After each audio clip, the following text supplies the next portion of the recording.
Hello guys, welcome back to our mini blog. তো চলো শুরু করা যাক দিনটা। প্রথমে আমি এক থালা ভাত নিয়ে বসে পড়েছি সবার সামনে, দেখো। আর এরপর আমার বরের হাতটা কেটে গেছে বলে এখানে ওষুধটা লাগিয়ে দিয়েছিলাম। আমার বরের খুব ব্যথা লাগছিল, তাও হাসছিল, দেখো।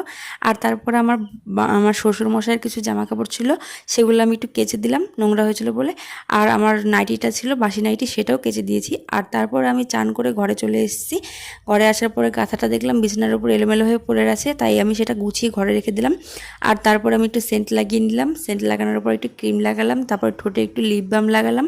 আর তারপর একটু সিঁদুর পরে নিলাম চান করার পর, যেটা সবাই করে, সব মেয়েরাই করে। আর তারপর আমি চুলটা খুলে চুলটা ভালো করে মুছে নিলাম। আর তারপর আঁচড়েও নিলাম চুলটা।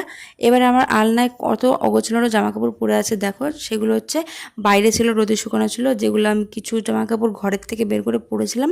দুটো জামা কাপড় ছিল, সেগুলো কেচে দিয়েছিলাম। আর ঘরের জামা কাপড়ও কেচে দিয়েছিলাম। বাইরে যে জামা কাপড়গুলো পরি সেগুলো আমি ভাঁজ করে আলনায়